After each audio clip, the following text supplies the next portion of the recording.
예, 반갑습니다. 오늘은 우리 10월 이제 28일 화요일 어제 본문이죠. 자, 역대하 이제 34장 뒷부분, 14절부터 뒷부분 함께 같이 말씀이 들리는 순간이라는 제목으로 말씀 나누도록 하겠습니다. 음, 자, 이제 우리 그 연도표를 보시면 이제 요시아 왕 이야기를 하고 있어서 이제 뒤에 이제 얼마 남지 않았다는 것을 알 수도 있고, 앞에 보시면 이제 북이스라엘이 멸망한 지 꽤 시간이 흘렀다라는 것, 요두 가지를 이렇게 대충 이렇게 표 그림을 보셔도 아실 수 있을 것 같아요. 자, 이제 요시아의 개혁의 어제 본문의 이야기는 이런 거였었죠. 이제 우상을 제거하는 데 있어서 굉장히 철저했는데, 심지어 그것이 북이스라엘 지역까지 그렇게 행했었다는 것. 그래서 이제 8살에 처음 이제 왕이 되어서 자기가 실권을 갖게 되었을 때 비로소 그런 일들을 이제 진척해 나아갔었고, 그리고 이제 두 번째는 성전을 이제 보수하는데, 역시 그 요시아의 그와 같은 하나님의 은총에 또 응답하듯이 북이스라엘 지역 사람들이 먼저 헌금에 동참했었던 이야기들을 어제 살펴보았습니다. 오늘은 그 뒤에 이어서 그런 이제 요시아의 그 이야기 뒤에 하나님의 또 다른 응답을 위한 이야기를 오늘 함께 같이 살펴봅시다. 우리가 여호와의 전에 헌금한 돈을 꺼낼 때에 제사장 힐기야가 모세가 전한 여호와의 율법책을 발견하고라고 이야기하고 있습니다. 참 이게 놀라운 이야기인데, 그러니까 그 출애굽기에서 보면 하나님이 이제 모세에게 율법을 주시잖아요, 그렇죠? 하나님의 말씀을 주신다고요. 그러니까 대략 그 사건이 있고 800년 정도가 흘렀을 때예요, 이때가. 그러니까 하나님의 말씀이 이제는 이곳저곳에서 방치되어지고, 물론 요 앞에 제일 최근으로 거슬러 올라가 보면 여호사밧이라는 왕이 기억나실 거예요. 아빠는 하나님을 찾는 거에 좀 전문가였다면 이제 아들은 그 말씀을 가르쳐야 되겠구나. 이게 찾는 것 같구나 안 된다라고 했었던 왕이 있기는 했었지만 그 뒤로 또 쭉 이렇게 보면 말씀에 의지하는 왕이 잘 없어요. 말씀을 찾고 말씀을 가까이 하는 왕이. 그렇게 또 오랜 시간 방치되었었던 율법책이 다시금 발견되어지는 모습을 우리가 보게 되어집니다. 자, 그래서 그러니까 이 율법책이 발견되어져서 그 뒤에 이제 오늘 또다시 개혁이 이루어지는 것을 볼 수가 있는데, 그러니까 사실 진짜 놀라운 건 뭐냐면요. 율법책을 발견하지 않고도 앞에 개혁을 해 나갔다는 게 참 신기한 거예요, 사실은요. 그러니까 우리가 어떤 개혁을 하고 무언가를 바꾸기 위해서 우리가 굉장히 중요한 것을 의지라고 착각하는 경우가 있거든요. 자, 이제 우리 지금부터 잘해보자라는 말을 저는 믿지 않아요, 사실은요. 여러분, 개혁에 있어서 제일 중요한 건 의지가 아니라요, 사실은 말씀이에요. 그러니까 이건 우리가 그러니까 흔히 이렇게 마치 뭘 잘 못하던 친구가 나 내일부터 잘할게요 라고 하면 우린 그걸 믿습니까, 사실은? 그 의지를 우리는 순수하게 믿어줄 수 있지만 우리는 그것을 믿어봤을 때 늘 똑같은 경험을 할 거예요. 이게 믿음의 문제도 아니고 의지의 문제도 아니라는 것을. 사실은 말씀을 만난 경험이 없어서의 문제라는 것. 즉, 하나님이 부어주신 은총과 다시금 그 의지가 거듭나지 못했기 때문에 벌어지는 일이라는 것을 우리는 알게 됩니다. 오늘 말씀을 뒤에 좀 더 볼 텐데 15절 힐기야가 서기관 사반에게 말하여 이르되, 그러니까 한번 생각을 해보세요. 이제 먼저 아직 말씀을 이제 복음화가 되기는 했지만 말씀을 아직 발견하기 전에 우상들도 제거하고 성전도 보수하는 가운데 그가 좋은 의도로 이런저런 일들을 해 나아가지만 그 가운데서 비로소 하나님이 그때 응답을 주시는 거죠. 뭐라고요? 그들이 이제 헌금통에서 막 헌금함을 끊었는데 거기에서 비로소 이 모든 일의 원동력이자 이 모든 일의 방향이 어디에 있는지를 나타내는 말씀책을 하나님은 그들에게 내어주십니다. 어, 1945년인가요? 그 베두인들이 그 가운데서 지금의 그걸 우리 사해사분이라고 하는데 말씀을 발견해요. 웬 목동이 이제 가다가 그 가운데서 이제 돌멩이가 떨어졌는데 무슨 항아리 깨지는 소리에 그곳에서 이제 말씀이 발견되는데 거기서 이사야서나 이런 거 사본들이 발견되어져서 그때가 어떨 때냐면 한참 이 자유주의 신학이 발흥해서 성경의 권위가 다 떨어졌을 때예요. 성경을 다양한 방법으로 연구하면서 그 가운데서 더 이상 성경이 하나님의 말씀으로서의 권위를 잃었을 때에 그때에 비로소 하나님의 말씀이 우리가 지금 갖고 있던 사본들보다 꽤 오래된 사본이 그 말씀이 그대로 보존되어 있는 것이 등장하면서 하나님의 말씀이 사람들에 의해서 이렇게 저렇게 우리가 이런 말을 했지만 정말 잘 보존되어 왔었던 거구나. 라고 말씀이 발견되는 사건을 통해서 다시금 신학계의 다른 그 이제 정경적 읽기라고 해서 이 모든 말씀이 하나님의 말씀이라고 인정하고 우리 이제 연구하자. 라는 방향으로 물꼬를 트는데 굉장히 큰 역할을 하게 되어집니다. 그것처럼 이 말씀이 발견되어지는 사건이 이제는 비로소 무엇을 어떻게 해야 될지를 알게 하는 중요한 사건이 되어지는데요. 봅시다. 그래서 힐기야와 서기관 사반에게 말하여 이르되 내가 여호와의 전에서 율법책을 발견하였노라 하고 힐기야가 그 책을 사반에게 주매. 여러분들 집에 성경책이 우리가 없어서 못 변하는 게 아니죠. 우리도 빨리 말씀을 발견해 보세요. 옆에 있을 겁니다. 예. 그러니까 사실 진짜 그래서 중요한 것은 성전을 보수하는 문제가 아니었어요. 성전을 보수하는 것도 물론 중요하죠. 근데 정말 중요한 건 뭡니까? 우리가 보수해야 될 것은요, 말씀을 발견하고 그것을 통해서 사람이 보수되어지는 문제예요. 그러니까 우리가 예전에 그래서 이걸 균형 있게 다루긴 했는데 학계 스가랴도 그 얘기를 한다고 했잖아요. 학계는 건물 복원하는 얘기를 막 한다면 스가랴는 야 깨끗한 사람이 먼저 준비돼야 되지 않을까? 라고 사람을 거룩하게 하는데 더 많은 관심을 가졌던 것처럼 사실 하나님의 관심은 늘 사람입니다. 그래서 16절 보면 사반이 책을 가지고 왕에게 나아가서 복명하며 이르되 왕께서 종들에게 명령하신 것을 종들이 다 준행하였나이다. 이제 보고를 해요. 성전 보수를 어떻게 했는지. 그 다음 또 여호와의 전에서 발견된 돈을 쏟아서 감독자들과 일꾼에게 주었나이다 하면 이제 업무 보고를 하고 마지막에 서기관 사반이 또 왕에게 아뢰어 이르되 제사장 힐기야가 내게 책을 주더이다 하고 사반이 왕 앞에서 그것을 읽습니다.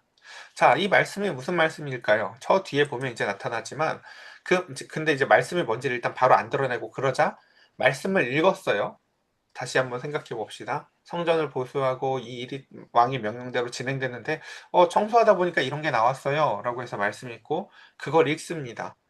근데 일부러 성경의 기록 방식은 그 말씀이 뭐였는지를 바로 기록해 주지 않아요. 말씀을 들은 사람의 반응으로 바로 이어져요. 여러분, 말씀 읽고 이런 반응 바로 나온 적 있나요? 성경은 이 이야기를 우리한테 하고 싶은 거예요. 하나님이 뭐라고 말했냐를 먼저 듣기보다는 그 말씀을 들은 사람의 반응. 왕이 율법의 말씀을 듣고 곧 자기의 옷을 찢었더라라고 얘기합니다. 말씀을 들은 사람이 그 가운데서 그 왕이 말씀을 듣고는 그 마음을 그리고 그 옷을 찢습니다. 그는 왜 그랬을까요? 이 앞에 보면은 여러분들 말씀을 읽을 때 혹은 말씀을 들을 때 어떤 생각들이 드시나요? 앞에 보면은 선왕들 중에서도요, 말씀을 들었던 왕들이 있었거든요. 근데 말씀을 들었지만, 말씀이 조금도 그 마음에 빛이 되지 않은 사람들이 더 많았었어요. 근데 놀랍게도 이걸 우리가 이제 앞에서 예전에 이제 철로역정 배울 때도 배웠는데 그 철로역정의 시작이 그거였거든요. 말씀을 읽었다가 죄의 책망이 일어나서 나 이렇게 살면 안 되는구나라고 깨닫긴 했지만 말씀의 방향을 정확히는 몰라서 헤매는 사람의 이야기로 우리가 시작되는 책이 바로 철로역정인데, 그러니까 말씀의 빛이 그 다람에게 비추기 시작을 했어요. 그러자 제일 먼저 일어나는 그 영적 원리가 뭐냐면 바로 죄가 책망을 하는 거예요. 이전까지는 환경 탓을 하고 이전까지는 다른 탓을 했다면 이제는 하나님이 지금 나에 대해서 뭐라고 말씀을 하시는지, 하나님 앞에서 나의 삶이 어떠하는지에 대한 그 말씀이 빛이 되어져서 요즘에 청소기들 중에 그런 기능이 있는 거 있더라고요. 앞에서 무슨 초록색 레이저가 쏘아져서 그냥은 안 보이는데 그 청소기 밀면요, 그 초록색 레이저 포인터가 미세한 그 먼지가 바닥에 얼마나 많은지를 보여줘요. 그러니까 그거 쓰면은 청소를 아마 나 조금 지저분해서 해야지 하고 들었다가도 하면서 그 레이저 포인터 때문에 먼지가 안 보였지만 이렇게만 하네 하고 보일 거예요. 우리 청소기 쓸 때도 그럴 거예요. 그냥 눈에 보이는 것만 청소를 한 줄 알았는데 그 청소기 필터 청소하려고 보면 내 눈에는 안 보였지만 가득 찬 먼지들이 보이실 거예요, 아마. 그것처럼 그 가운데서 말씀의 빛이 그 가운데서 비춰질 때에 마치 그 창문 너머로 들어온 햇빛에 내가 있는 곳에 얼마나 먼지가 많은지 보이는 것처럼 나의 삶에 나타나는 죄들이 가득 차 있음을 보여줄 것입니다. 그리고 그 죄의 책망은 무엇으로 이어지냐면 바로 죄에 대한 슬픔으로 이어집니다. 인생이 이렇게 허망한 것이구나. 죄에 빠진 사람의 삶이 이렇게 허무한 것이구나. 라는 것입니다. 그리고 여기서 이제 제일 놀라운 지점은 바로 이 지점이죠. 이 모든 것을 거치면서 죄에 대한 미움이 생기거든요. 그러니까 원래는 우리가 죄를 사랑해요. 보통은 사람들은 죄를 사랑한다고요. 죄의 다른 이름이 뭐냐면요, 이기적인 욕구예요. 이기적인 욕구라. 우리가 이기적인 욕구를 사랑한다니까요. 야, 너 그거 왜 해? 하면 재밌잖아. 하면서 한다고요, 보통요. 예. 그 죄의 이기적인 욕구가 이제 미워지고 슬퍼져요. 원래는 그걸 사랑하고 아늑했던 것이. 그리고 놀랍게도 이제는 그 슬픔과 미움으로 말미암아 죄와 싸우고자 하는 욕구가 변하여집니다. 그래서 이 죄와 싸우고자 하는 욕구는 무엇과 같으냐면요. 두려움의 대상이 전환되는 것과 같아요. 이전에는 내 맘대로 못 사는 게 두려웠거든요. 사람들이요. 아, 빨리 나 돈 벌어가지고 하기 싫은 일 안 하고 내 맘대로 좀 살래. 이게 사람들의 두려움의 대상이었어요. 내가 하기 싫은 일 안 하는 거, 이기적으로 살지 못하는 것. 근데 이제는 두려움의 대상이 무엇으로 바뀔까요? 바로 하나님의 평가, 하나님을 경외하는 방식으로 바뀌어져요.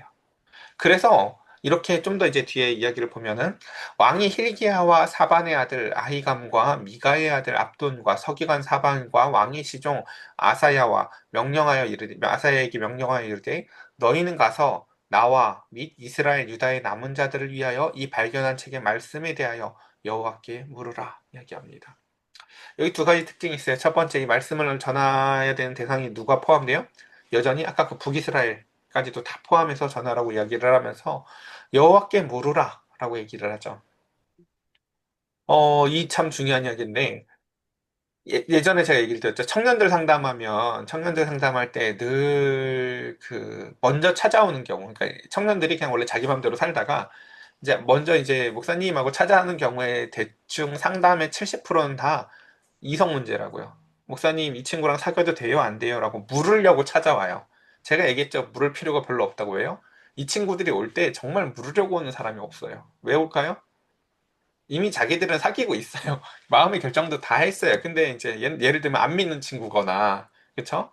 뭐 주의를 잘 못 지킬 것 같거나 하고 자기가 다 결정해놓고 와서 물으려고 와요. 그러면 제 얘기를 하죠. 넌 물으려고 온 게 아니다, 애초에. 그건 묻는 게 사실 아니에요. 근데 여기서 중요한 것은 이 요시아는요, 정말 하나님께 물으려고 하는 것이에요. 그때 제가 하는 말이 있거든요. 너 왜 물어보니? 너 물어봐서 하나님이 말씀하시면 그대로 할 거니? 라고 제가 물어봐요. 만약에 하나님이 헤어지라고 하면 헤어질 거냐고요. 그거 아니잖아요. 그쵸? 사실은. 그쵸? 그러니까 사실 우리가 묻는다는 행위를 잘 생각을 해봐야 되는데, 묻는다는 것은 찾는다는 의미이고, 그 찾는다는 것은 그 뜻을 찾아내서 그것을 순종하고 싶기 때문이에요. 사실은요. 음, 그러니까 어, 이건 떠보는 거랑 다른 거라고요. 어디 물건을 사러 가서 이거 얼마예요? 물어봐가지고 비싸면 안 사려고 물어보는 게 아니라고요. 그것이 무엇이든 감당해내려고 묻는 것이에요. 하나님. 그래서 우리가 이 묻는다는 이야기를 철로역정에서 보면 계속 가면서 이 크리스찬이 그 길을 가면서 계속해서 묻거든요. 그 전도자에게 그러니까 철로역정에서 보면 크리스찬이 길의 방향을 바꿀 생각이 없어요. 그 길이 얼마나 힘든지 오면서 되돌아오는 사람을 만나고 어때도 이 사람이 대가 지불할 생각은 다 있다니까요. 근데 다만 그의 지혜의 연약함으로 인해서 그 길을 왔던 길을 돌아가기도 하고 율법을 잃어버리기도 하고 하는 과정을 거칠 뿐이죠.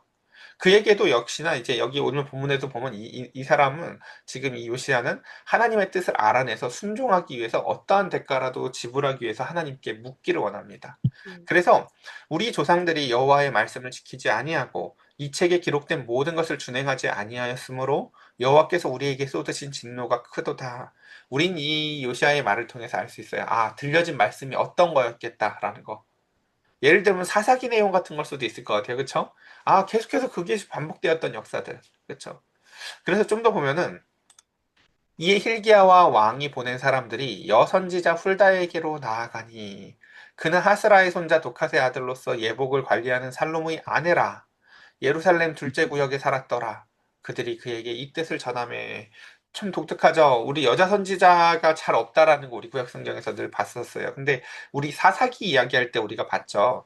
사사기의 구조가 이렇게 역삼각형 이렇게 구조라서 앞에가 굉장히 신앙이 건강하고 그래도 하나님이 원하시는 그 사회 구조의 모습을 갖고 있다면 뒤로 갈수록 썩어서 제일 뒤로는 어때요? 심지어 이제 목회자들까지 다 썩어서 목회자가 돈벌이 하겠다고 부잣집의 어떤 집사 노릇까지 하는 모습을 보면서 그리고 얼마나 잔인한지 그 이야기가 사사기 뒤의 이야기거든요.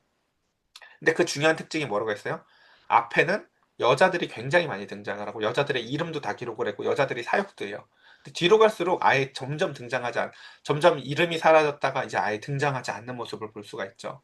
그러니까 우리는 사실 이제 지금도 요 얘기가 중요한 핵심 이야기는 아니지만 여자 목회자 안수 문제를 가지고 맨날 다투는데 이런 이야기들 여자 선지자가 성경에서 나오면 이런 걸 이게 이건 특별한 거지라고 취급을 해요, 자꾸요. 특별한 게 아니라요, 여러분. 건강한 거예요, 사실은요. 우리가 사사기의 구조만 봐도 알 수 있어요, 사실은요. 남자와 여자를 하나님이 질서 가운데서 누굴 먼저 지었냐, 뭐 이런 걸 가지고 누구만 목회자를 된다라고 하는 말도 안 되는 이야기를 자꾸 하는데 사사기의 이야기를 보면 사실은 그리고 심지어 창세기에서도 여자를 뭐라고 했어요? 돕는 배필이다라고 기록을 했다고요. 그러니까 우리는 돕는다고 하니까 메인이 아니다라고 해석을 하는데 돕는다는 단어는 하나님한테 쓰여지던 단어라고요.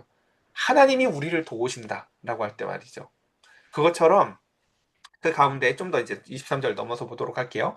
훌다가 그들에게 이르되 이스라엘의 하나님 여호와께서 이같이 말씀하시기를 너희는 너희를 내게 보낸 사람에게 말하라 하시니라.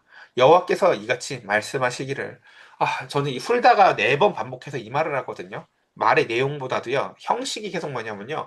하나님이 우리한테 이렇게 말씀하셨어 라고 말한다고요. 그러니까 이 훌다가 말하는 이 이야기 제가 어제도 얘기를 했는데 우리가 사랑에 빠져서 연애를 하잖아요. 그렇죠? 그러면 집에 와서 맨날 누가 무슨 얘기를 해요? 우리 오빠가 이렇게 말했는데 우리 오빠가 그러는데라고 그걸 계속 반복한단 말이에요. 그렇죠? 훌다가 뭐라고 얘기해요?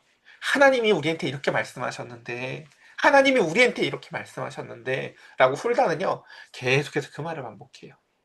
그러니까 하나님이 뭐라고 말했는지도 중요하죠. 하지만 그 뭐라고 말했는지를 중요하는 내용도 중요하지만 뭐가 중요해요? 하나님이 말한 내용을 전하고 싶어 하는 이미 그 관계가 중요한 거예요. 그래서 훌다는 이렇게 얘기하죠. 하나님이 이같이 말씀하시기를 내가 이곳과 주민에게 이 주민에게 재앙을 내리되 곧 유다 왕 앞에서 읽은 책에 기록된 모든 저주대로 하리니. 그러니까 신명기의 내용일 수도 있을 것 같죠. 이런 거 보면 신명기에 보면 그쵸. 너희가 잘 살면 복을 받을 것이고 죄 가운데서 하나님을 등지면 계속해서 저주가 너희에게 내릴 거야. 이런 이야기들이 있었잖아요. 그죠? 그 다음, 이는 이 백성들이 나를 버리고 다른 신들에게 분향하며 그의 손에 모든 행위로 나의 노여움을 샀음이라. 그러니까 이 말씀을 읽을 때 반응이 없는 사람, 그러니까 믿음이 들음에서 난다고 하지만 사실 정확히 들려지는 거거든요. 주일날에, 그러니까 제가 말씀 전할 때도 그게 참 신기해요. 어떤 사람은요, 말씀이 들려지는 사람이 보여요. 저 사람한테 말씀이 들려져요. 근데 어떤 사람에게는 뻔히 이렇게 이성도 다 깨어져 있고 공부도 잘하는 사람이고 멀쩡한 사람인데도 말씀이 죽어도 안 들어가는 사람이 있어요. 이게 놀랍게도 그 가운데 지금 말씀이 들려지는 그들에게는 이 말씀이 현실이 되어져요. 그러니까, 어, 제가 성경을 필사하거나 성경을 쓰면서도 삶이 개판인 사람들을 보면서 답답할 때가 많거든요. 왜냐면 목적지향적이지가 않은 거예요. 여러분, 아까 얘기했죠. 말씀을 왜 물어봐요? 순종하려고 물어보는 거잖아요. 말씀만 해주시면 그대로 살고 싶으니까. 제가 집에 와서 지금 아이들을 지금 9살, 7살짜리 애들을 키우지만 지금도 하루에 2번씩 물어요. 뭐라고요? 너 오늘 저녁에 뭐 먹고 싶어? 라고 물어본다고요. 왜 물어볼까요? 이 아이들을 제가 사랑하지만 매일매일 오늘이 뭐가 좋은지를 제가 잘 몰라요. 그래서 물어보는 이유는 100% 뭐예요? 묻고 그 아이가 말하는 것이 합당하면 해주고 싶어서 물어보는 거예요. 오늘도 네가 원하는 것으로 내가 기쁘게 너를 해주고 싶으니까. 여러분, 우리 하나님한테 뭔가를 왜 물어봐야 할까요? 우리랑 목적이 다르죠. 하나님이 말씀하시는 것이 무엇인지를 알아서 우리가 그것에 대해서 순종하고 싶어서 물어보는 거예요, 원래. 하나님 기쁘게 해드리고 싶어서. 하나님 그거 원하시는구나. 하나님 이거 기뻐하시는구나라고요. 음, 맨날 그 하나님이 원하시는 것에 관심도 없고 옆에 오빠 하나 데려와서 이 오빠 돼요 안 돼요? 이건 물어보는 게 아니라니까요, 여러분. 애초에요, 사실은요. 물어보는 것의 근원은요. 내가 하나님을 정말 기쁘게 해드리고 싶은데 라고 먼저 시선이 전환되는 거예요. 예. 음, 그래서 이 백성들 이제 말씀이 그들에게 임하여 한번 말씀 읽어볼게요. 이는 이 백성들이 나를 버리고 다른 신들에게 분향하며 그의 손에 모든 행위대로 나의 노여움을 샀음이라. 그러므로 나의 노여움이 이곳에 쏟음에 꺼지지 아니하리라 하셨느니라. 너희를 보내어 여호와께 묻게 한 유다 왕에게는 너희가 이렇게 전하라. 이스라엘 하나님 여호와께서 이같이 말씀하시기를. 그렇죠? 지금 이 말을 벌써 4번이나 반복했어요. 그러니까 뭐라고요? 훌다는 하나님이 이렇게 말하셨는데, 하나님이 이렇게 말씀하셨는데, 라고 하나님의 말씀에 깊은, 예, 사랑에 빠져 있는 관계라는 것을 우리는 또한 알 수 있습니다. 그러니까 이 하나님과의 관계의 핵심적인 것은요, 거듭난 감정이에요, 사실은요. 지정의 다 중요하죠. 지식도 중요하지만 하나님이 주신 그 하나님과의 사랑에 빠진 감정으로 말미암아 그 감정이 전해질 때 하나님의 그 파토스가 전해질 때 우리는요 우리의 의지에 비로소 거듭난 의지가 발현되어집니다. 자, 좀 더 읽어보겠습니다. 네가 들은 말을 의논하건대 이 뒤에 말씀이 길어서 이제 쭉 읽고 마칠게요. 내가 이곳과 그 주민을 가리켜 말한 것을 내가 듣고 마음이 연약하여 하나님 앞에 곧 내 앞에서 겸손하여 옷을 찢고 통곡하였으므로 나도 내 말을 들었노라. 여호와가 말하였느니라. 자, 보십시다. 지금 하나님이 뭐라고 말씀하세요? 네가 마음이 그 가운데서 이제 부드러워서 내 말이 너에게 들려졌고 너는 그것을 듣고 옷을 찢었고 통곡하였기 때문에 나도 네 말을 들을 거야라는 거예요. 그러니까 하나님이 그쵸 우리가 모든 것을 예정하시고 그대로 이끄시는 분인가라고 생각을 하면 성경에서 보면 그렇지 않아 보이는 순간들이 굉장히 많죠. 요나인테는 니느웨가 망한다고 전하라고 했지만 니느웨 백성들의 반응을 보고 하나님은 그것을 돌이키시고 심지어 요나는 나 그럴 줄 알았어라고도 얘기를 해요. 예. 그것처럼 근데 정말 우리가 그럴 줄 알았던 걸까요? 사실은요. 하나님의 마음을 정확히 몰랐던 거죠. 하나님이 그 백성들 때문에 마음이 얼마나 아픈지를 몰랐던 거죠. 그것처럼 그 가운데서 훌다는 늘 하나님과의 관계 가운데에서 하나님의 말씀을 전하였고 이제는 그 전하여진 말씀이 온 나라 그리고 요시아에게 옷을 찢게 만들었고 통곡하게 만들었고 그래서 좀 더 28절 이어서 보면은 그러므로 내가 내게 너의 조상들에게 돌아가서 평안히 묘실로 들어가게 하리니 내가 이곳과 그 주민에게 내리는 모든 재앙을 내가 눈으로 보지 못하리라 하셨느니라. 이에 사신들이 왕에게 복명하니라. 라고 하면서 그와 같은 하나님의 은총을 받은 자 누리게 되는. 그러니까 우리가 그 아브라함 한 사람 하나님의 복의 근원, 복의 통로로 사용하셨잖아요. 그쵸? 지금 남유다가 이 요시야 앞에 두 왕이 나라를 아주 우상천지로 만들고 쑥대밭으로 만들었지만 요시야 한 사람이 다시금 하나님 앞에 개혁을 하고 하나님 앞에 돌이켰고 그리고 돌이키는 데 있어서 우상을 제거했고 다시금 성전을 보수하며 북이스라엘까지 하나님의 마음을 품어서 그들에게 인애를 베풀었을 때 하나님은 그에게 응답하시는 첫 번째 방법이 뭐였다고요? 말씀을 찾게 하시고 말씀이 들려지게 하셨다라는 것입니다. 저는 이게 하나님이 주신 가장 좋은 선물이라고 믿습니다. 전 이걸 평생 믿을 것 같아요. 왜냐면 제가 여태까지 살아오면서 봐오면서요, 우리의 일생에 있어서 가장 좋은 선물의 말씀을 만나는 것? 이거보다 더 좋은 걸 본 적이 없어요. 뭐 사업이 잘 되거나, 뭐 자녀가 잘 되거나, 이런 거는 다 일시적이에요. 다 일시적이에요. 한 달 있으면, 그러니까 집을 아무리 새로 사도요, 그 감동이 1년 이상 안 가거든요. 집 새로 산 것도요. 근데 놀랍게도 하나님의 말씀을 받아서, 말씀을 만나서 하나님이 신실하게 그 말씀으로 말미암아 마음을 붙잡아 주신 그 은총은요, 그 사람의 모든 것을 변화시키십니다. 그래서 좀 더 이어서 보겠습니다. 그래서 이제 이 뒤에 중요한 게 뭐예요? 언약을 갱신하는 거예요. 우리가 이제 비로소, 그러니까 너무너무 중요하죠. 왜냐하면 이것이 주어졌을 때 드는 마음이 뭐냐면요. 이걸 붙잡고 싶은 거거든요. 어제도 우리가 그런 말을 했었어요. 불안이 꼭 다 나쁜 게 아니다. 왜요? 사랑하면 사랑이라는 감정 안에는요 반드시 불안이라는 게 존재해요. 그러니까 하나님이 주시는 사랑조차도 심지어 그래요. 하나님이 주시는 사랑도 하나님이 우리에게 이제 사랑을 베풀어 주셨단 말이죠. 그리고 그 가운데서 그 사랑에 너무 확신해서 순종하고 싶어서 묻고 물었더니 듣고 그것에 순종하고 싶은 마음도 생겼지만 그때 드는 불안감은 뭐냐면 우리의 존재가 신실하지 않다는 거예요. 내가 그렇게 신실한 존재가 아니라는 것을 아는 거죠. 그러니까 제일 먼저 하는 것 중에 하나가 뭐냐면 원래는 공표하는 거죠. 우리 결혼식을 그렇게 하잖아요. 그렇죠? 모든 사람 앞에서 약속하잖아요. 빼도 박도 못하라고 아주 그냥. 그렇죠? 그것처럼 이제 이 언약을 공포하는 것입니다. 그러니까 이 언약을 공포한다는 것은 그래서 의지가 100% 충만할 때 하는 행위가 아니에요. 사실은요. 그 지금의 나는 너무나 확실하지만 여러분 그러니까 밤에 너무 기쁘게 기도하고 마음에 충만하게 잠을 들어도요. 아침에요. 밍숭맹숭할 수 있는 게 인간이에요. 밤에 뜨거웠는데. 저도 지금 늘 기억이 나요. 예전에 그 항상 설교 말씀 준비할 때 밤에 마음이 막 자다가 뜨거워져서 설교 준비할 손으로 써요 처음엔요. 너무 졸린데 쓰다가 결국 일어나서 설교 다시 쓰거든요. 그걸 왜 그랬냐면요. 아침 됐을 때 의외로 그 뜨거운 마음이 그대로 있을 때가 잘 없어요. 밍숭맹숭하고 식어졌는데 내가 밤에 써놓은 말씀 보면 다시 뜨거워져요. 맞아 이 말씀을 주셨었지라고요. 그러니까 그 순간을 놓치면 안 되는 거예요. 그래서요. 그러니까 그걸요 다음날 아침을 믿고 잠들잖아요. 그러면 절대 기억도 안 나거든요. 뭐 때문에 그랬는지도 몰라요, 사실은요. 그래서 마지막 왕이 사람을 보내 유다와 예루살렘의 모든 장로를 불러서 모으고 여호와의 전에 올라가매 유다의 모든 사람들과 예루살렘 주민들과 제사장과 레위 사람과 모든 백성도 소를 막론하고 다 함께 한지라. 왕이 여호와의 전 안에서 발견난 언약책의 모든 말씀을 읽어 무리의 귀에 들려주고라고 하면서 드디어 그 온 나라가 다시금 성전 중심적인 삶으로 변화되어지며 왕이 자기 처소에 서서 여호와 앞에서 언약을 세우되 마음을 다하고 목숨을 다하여 여호와를 순종하고 그의 계명과 법도와 율례를 지켜 이 책에 기록된 언약의 말씀을 이루리라 하고 예루살렘과 베냐민에 있는 자들이 다 여기에 참여함에 그쵸? 이 사람들이 중요하죠. 그리고 또 예루살렘 주민이 하나님 곧 그의 조상들의 하나님의 언약을 따르니라. 이들은 말씀이 얼마나 감회가 다르겠어요. 남유다 사람들이야. 아직 나라가 망하지 않았지만 북이스라엘 사람들은 망한 나라에서 지금 오고 있는 사람들이잖아요. 그쵸? 우리가 이래서 그랬구나라는 것이잖아요.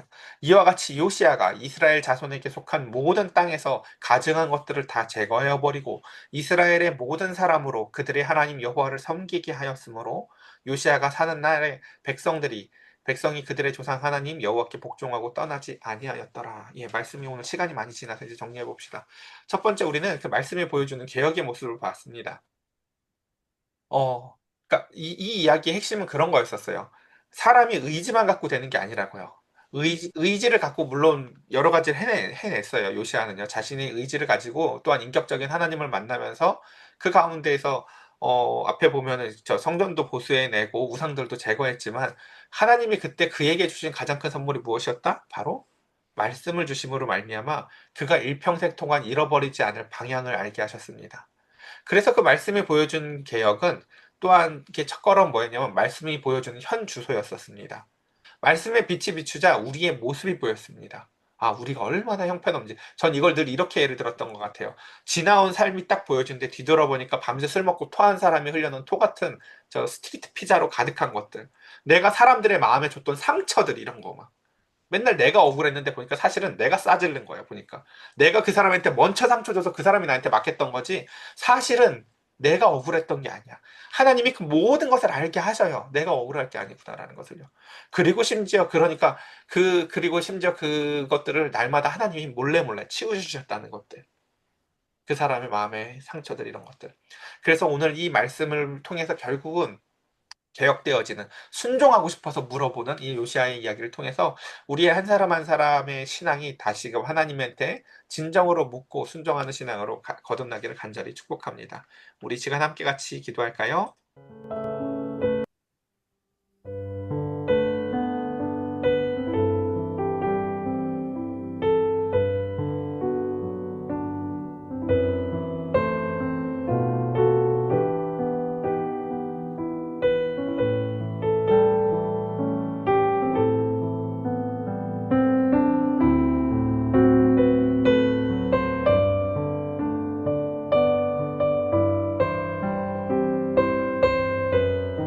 나는 아버지 이렇게 요시아 말씀을 듣게 하신 감사합니다. 요시아가 아버지 자기 말씀을 잘 들음으로 인해서 발견함으로 인해서 그 말씀을 들음으로 인해서 따라가지 않는 그 마음이 용기하며 하나님 말씀을 더 묵상하는 그런 사람들의 산책이었으므로 모든 것들을 아버지 참 요시아가 요시아를 같은 그런 기억하고 잘 주시고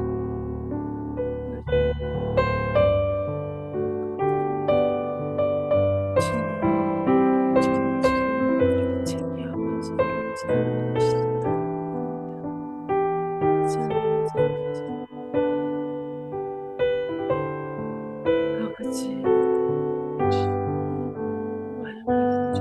말씀해 주님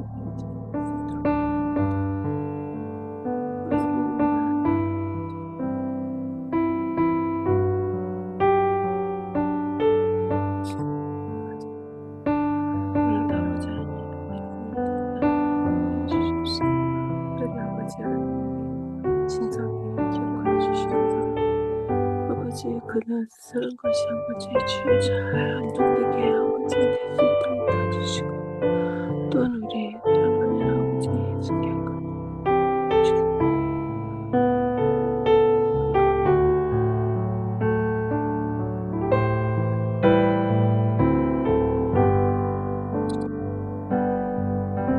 아버지, 지금으로부터 하나님 하나님의 그 모든 시간을 아버지 주님이 지켜주시옵소서.